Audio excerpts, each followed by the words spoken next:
Salam əziz 7-cilər. Yəqin ki, siz artıq məktəbdə ümumi tarixdən, 7-ci sinifdən 1-ci summativi yazmısınız.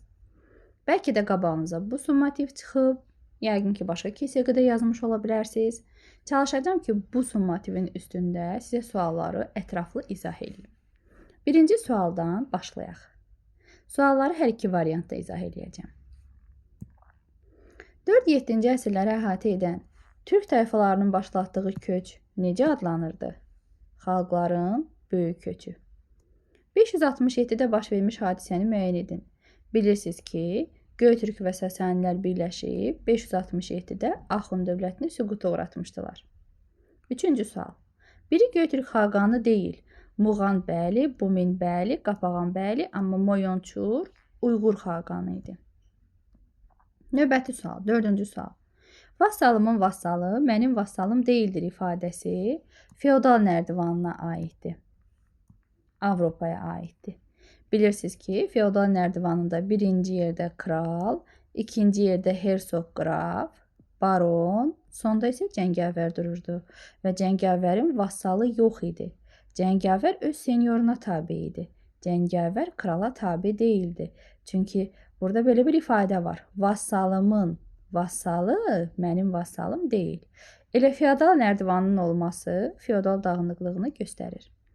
5-ci sual. Daha əvvəl olmuşdur. Katalaon döyüşü 451.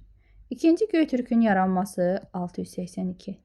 Uyğur xaqanlığının yaranması 744.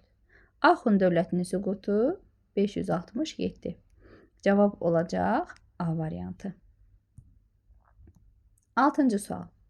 682-ci ildə İltəris xaqanın Çinə qarşı qaldırdığı üsyanın nəticəsi nə oldu? Təbii ki, onlar Çinin tərkibindən çıxıb azad oldular və ikinci Göytürkü yaratdılar. 7-ci sual. Uyğunluğu müəyyən edək. Axund hökmdarı Axsuvar, 1-ci Göytürk Bumin, Böyük Bulqar Qurtxan, Avropa Hun isə Atilla. 8-ci sual. Yanlış variantı seçin. Qərb tarixçiləri Tony Cook'a türklərin Bismarckı deyirdilər. Bəli. İltəris xaqan Çinli qızla evlənmədi. Bəli. Qırğız tayfalarının qiyamı Uyğur dövlətinin süqutuna səbəb oldu. Bəli. Amma Kültigin və Bilgə xaqanın ölümü Uyğur dövlətini yox, ikinci Göytürkü zəiflətdi. Növbəti sual, 9-cu sual. Qədim türk adətinə görə xaqan olacaq adamın boynuna bir neçə yerdən kəmənd bağlayırdılar. Sonra onu sıxırdılar və neçə il hökmranlıq edəcəyini soruşurdular. Həmin mərasim zamanı dediyi vaxtdan çox hakimiyyətdə qalardısa, onu hakimiyyətdən uzaqlaşdırırdılar. Söhbət hansı dövlətdən gedir? Xəzər xaqanlığından. Sualda da deyir ki, mətndə bəhs olunan dövlət, yəni Xəzər xaqanlığı 965-ci ildə hansı dövlət tərəfindən süquta uğradıldı? Kiyev knyazlığı. Bilirsiniz ki, Slavyanlar Xəzərlərə xərac verən bir tayfa idi. Amma Xəzərlərdən dövlət qurmağı öyrəndilər. Hətta 965-də isə Xəzər xaqanlığına son qoydular. 10-cu sual. 630-cu ildə Qurt xaqanın başçılığı ilə hansı dövlət yaranıb? Böyük Bulqar dövləti. Daha sonra Qurt xaqanın iki oğlu Qotraq və Asparuq fərqli dövlətlər qurublar. Qotraqın qurduğu dövlət İdil Bulqar, Asparuqun qurduğu dövlət isə Dunay Bulqar adlanacaq. 11-ci sual. Düzgün cavabları qeyd edin. Asparuxun xan dövründə bəli Bizans Bulqarlara xərac verib. Asparux xan Bulqarların Slavyanlarla evlənməsini qadağan edib. Bəli, bilirsiniz ki, Bulqarlar türk mənşəli olsa da, daha sonra onlar kimliklərini itirib ruslaşacaqlar, yəni Slavyanlaşacaqlar. Asparux sözü türkcə canavar yox, şahin deməkdir. 630-da Qurt xan Dunay Bulqar yox, Böyük Bulqar dövlətini yaradıb. Keçək 12-ci suala. Demək, sadə sualdır bu. Kürşadın başçılığı ilə üsyan 639. Göytürk dövlətinin yaranması 552. Katalaon döyüşünün baş verməsi 451. İkinci Göytürk dövlətinin süquta uğraması 744. Keçək 13-cü suala. Uyğunluğu müəyyən edin. Uyğur dövlətinin yaranması 744. Birinci Göytürk dövlətinin yaranması 552. Avropa Hunun süqutu 470. Axunların Sasaniləri asılı vəziyyətə salması isə 430. 430-da da olub, 484-də də onlar arasında növbəti döyüş olub. 14-cü sual. Boşluqları doldurun. Avropa mənbələrində Attila Tanrının qırmancı adlanırdı. Demək, burada olacaq Attila. Xalqların böyük köçü kimi daxil edən bu hadisə 4-7-ci əsrləri əhatə edir. Uyğur dövlətində mani təliminin qəbulu onların döyüş ruhunu aşağı saldı. Göytürk dövlətinin paytaxtı Ötükən şəhəri idi. 15-ci sual. Müqayisə. Həmişə bu testləri eləyəndə ikinci Göytürk, yəni bura biz nəyi yerləşdirməliyik? İkinci Göytürkü. Uyğur xaqanlığı hara yerləşdirməliyik bu hissəyə? 3-də isə oxşarları tapmalıyıq. Hər ikisi Mərkəzi Asiyada yaranıb.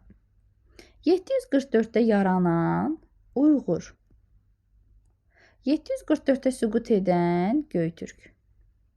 Bayrağında qurd başı təsvir edilən yenə Göytürk.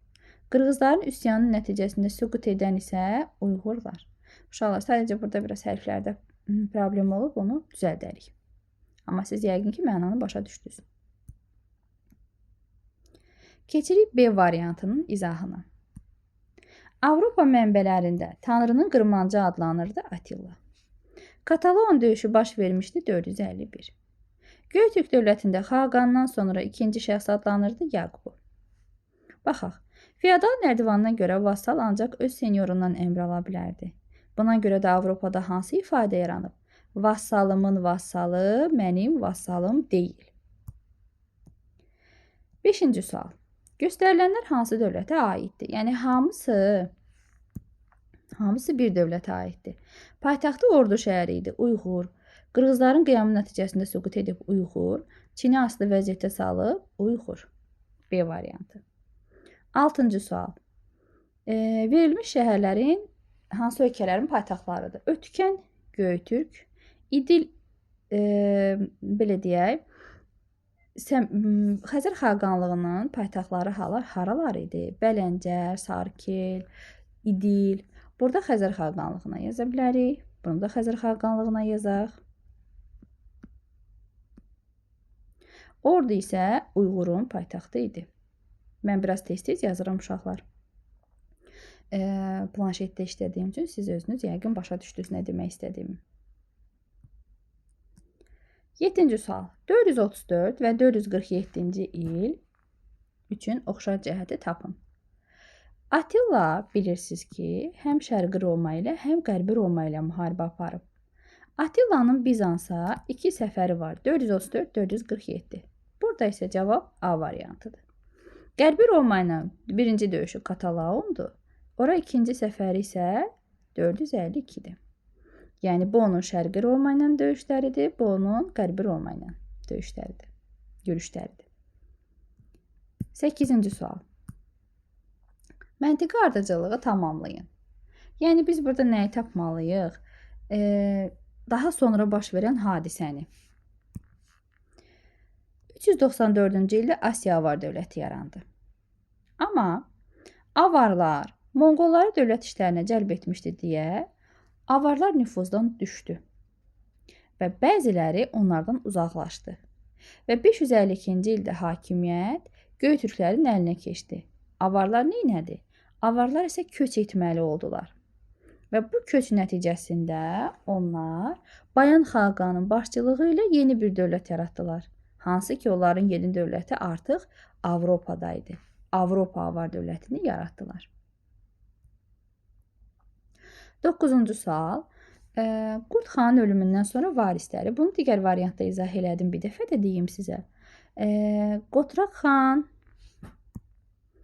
İdil Bulqar dövlətini yaradır. Asparux xan isə Dunay Bulqar dövlətini yaradır. 10-cu sual. Düzgün olmayan variantı seçin. Uşaqlar, bu sual çətin görünsə də uzaqdan, əslində içində mütləq sizə ipucu verən məlumatlar olur. Avar sözünün mənası hazırda Avropa dillərində böyük, nəhəng deməkdir. Bu düzdür. Avar xaqanlığının ərazisinə almanların köçürülməsi və xristianlığın yayılması nəticəsində onlar türk kimliklərini itirdilər. Bu da düzdür. Ay xaqan Asiya avar dövləti yaratmışdı. Bu da düzdür. Amma bir variantına baxın. Bulqarlardan fərqli olaraq avarlar Konstantinopolu mühasirəyə almamışdılar. Onlar hər ikisi Konstantinopolu mühasirəyə alıblar. 11-ci sual. 451-ci ildə baş vermişdir Katalan döyüşü. 567-də Axunun süqutu, 682 Göytürkün, 2-ci Göytürkün yaranması, 552-də isə Bumin xaqanın 1-ci Göytürk dövlətini yaratması. 12-ci sual. Muğan xaqan və Moyonçur xaqanın oxşar cəhəti o idi ki, hər ikisi Çinə uğurlu yürüşlər etmişdilər. 13-cü sual. Axun imperiyasının ən qüdrətli dövrü 6-cı əsrdə onun adı ilə bağlıdır. Hunlar fasiləsiz yürüşlər edərək Hindistanda bəzi ərazilər ələ keçirdilər. Şimal-qərbi Hindistanını işğal etdilər. Söhbət hansı hökmdardan gedir?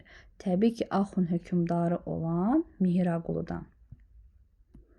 14-cü sual müqayisədir. Demək, 1-ci Göytürklə 2-ci Göytürkün müqayisəsi. Bura yazaq 1-ci Göytürk, burada yazaq 2-ci Göytürk. 3 isə oxşardır. İltəris xaqan tərəfindən yaradılmışdı 2-ci Göytürk. Paytaxtı Ötükən idi hər ikisi. Avarlara qarşı üsyan nəticəsində yaranıb 1-ci Göytürk. Daxili çəkişmələr nəticəsində süqut edib hər ikisi. Burada uşaqlar, daxili çəkişmələr nəticəsində əslində süqut edən 588-də parçalanan 1-ci Göytürkdür. Bilirsiniz ki, həm də 2-ci Göytürkdə Bilgə xaqanın, Gültikinin, vəzirin ölümündən sonra dövlət zəifləmişdi. Uyğurlar tərəfindən 744-də süquta uğradılan hansı olacaq? Təbii ki, 2-ci Göytürk. Y variantı. 15-ci sual. Boşluqları doldurun. 639-cu ildə Kürşadın başçılığı ilə üsyan baş vermişdi, düzdür. Avropalılardan xeyli əvvəl Uyğurlar kitab çap etməyi, mətbə düzəltməyi öyrənmişdilər. Söhbət hansı dövlətdən gedə bilər? Paytaxtları İdil, Bələncər, Sarkey, Səməndər olan, təbii ki, Xəzər xaqanlığından. Uşaqlar, ümid edirəm ki, sizin üçün yararlı oldu bu video. Testdən sonra bilirsiniz ki, müəllimlər dərs müddətində izahı çatdıra bilmir. Çünki 7-ci sinifin proqramı sıxlaşdırılmış şəkildədir. Hər mövzuya bir dərs ayrıldığı üçün müəllimlər bu summativlərin izahatına çox vaxt tapa bilmirlər. Ümid edirəm ki, yararlı oldu sizə. Kanala abunə olub, kanalı paylaşmağı unutmayın.